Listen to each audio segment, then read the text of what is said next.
Hello and welcome to Get to the Point News. My name is Philip Scream. We have massive updates surrounding the situation between Vitaly and FouseyTube, who just went on the Gnomes channel and did an interview. Now, I'm going to paraphrase this whole shit show as concisely as possible because I know a lot of you have already been following it. FouseyTube has come out with 4 videos total on this situation, the 4th one being the Gnome interview. Somehow I was able to watch the other 3 videos in their entirety just so I can summarize them for you guys. So I am requiring that each of you write me a thank you letter in the comments section. Those who don't will be captured and turned into slaves, my slaves. Friday's video, FouseyTube accuses Vitaly of using steroids, faking pranks, and sexually assaulting a hooker. Of course, emphasizing the fact that he was the hero in this situation, despite not going to the police. This poor woman barges into my room holding her close, covering herself, saying, "He's hurting me, he's hurting me," holding her wrist where there were marks from how tight you were holding her. Next thing I know, Vitaly comes to me saying, "This bitch won't let me put it in her ass. This bitch won't let me f her." I went, I shut the door out on you, and I tried to calm her down. I calmed her down. So I went to my desk, pulled out $300 and gave it to her and said, "I am so sorry." She gave me a hug that I have never felt before. I walk her outside, she gives me a hug again, she leaves. Fousey also challenged Vitaly to a boxing match, which is interesting because we're not dealing with petty drama, we're dealing with rape accusations.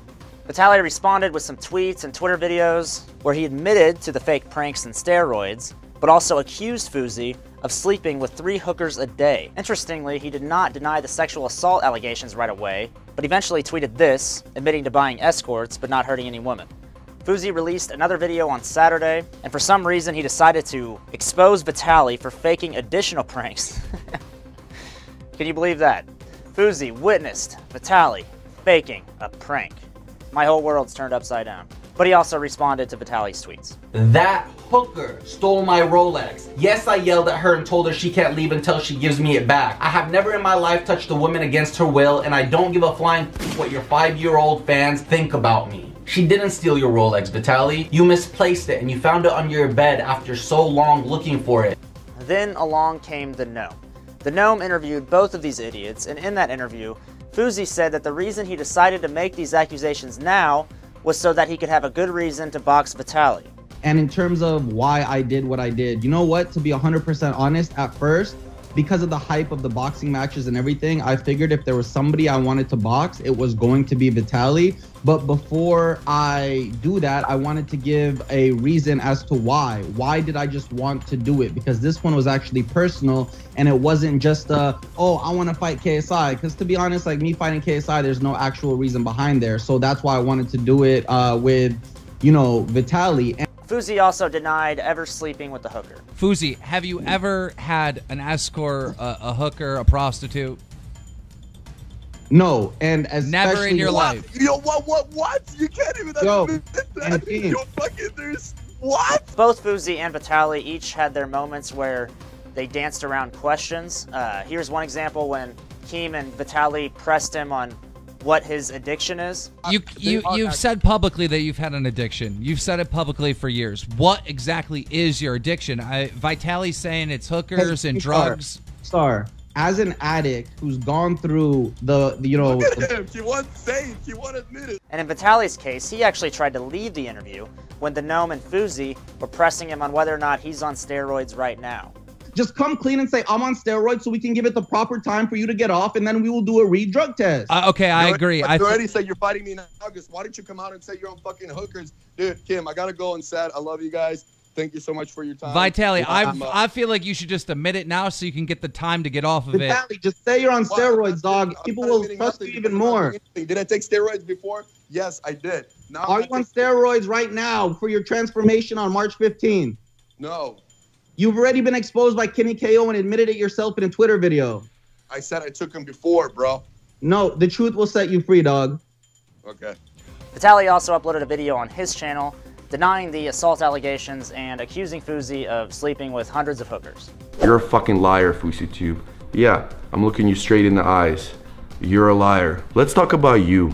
365 days of Fousey? What about 365 days of hookers? Yeah, hookers. Despite that girl was crying in Brazil, that you're saying they came up to you, that you said I was hurting her, where's the facts about rape or any sexual assault allegations? Where? You fucking making it up. Apparently, FouseyTube has one more video on the way. He's going to expose Vitaly for using steroids. I don't know why. We know this, Fousey. We know Vitaly's on steroids. Also, there was this whole thing about Vitaly taking this lie detector test. I don't give a shit about lie detector tests. They don't prove anything, so that was dumb. Also in the news, actor and comedian Kevin Hart went on Wolfie's channel and was shown various sets of 2 celebrities and asked to pick who he'd take to a desert island.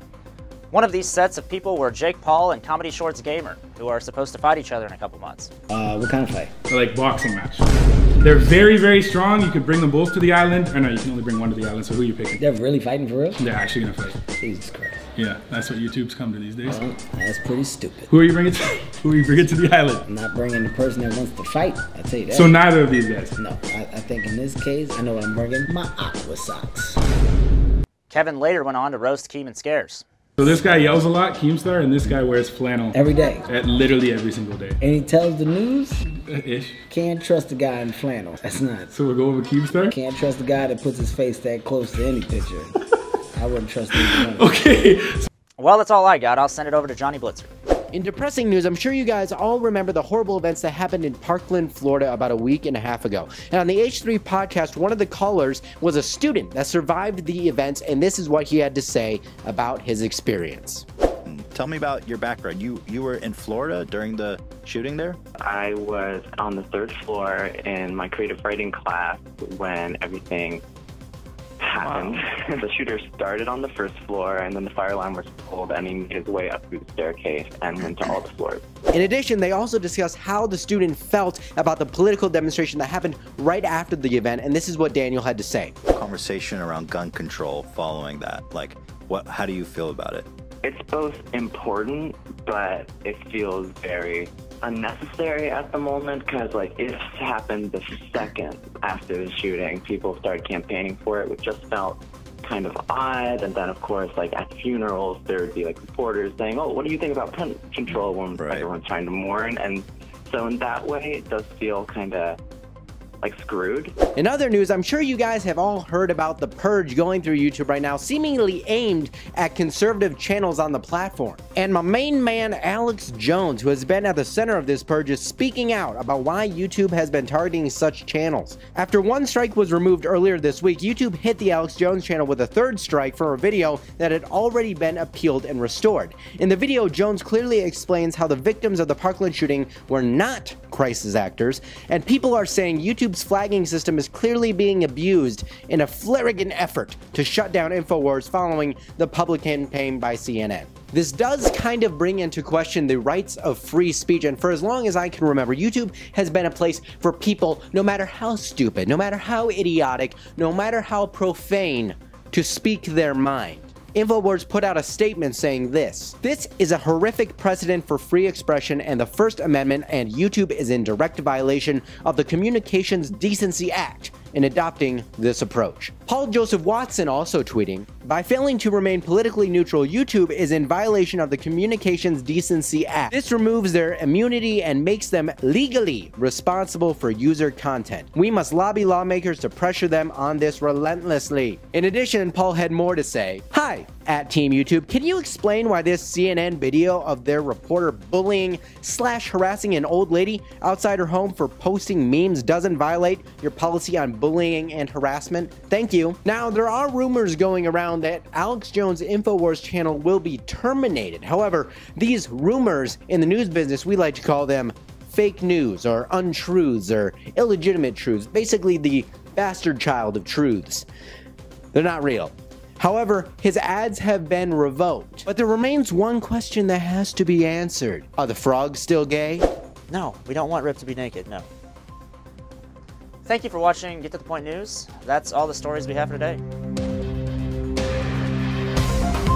Why the fuck did they come back?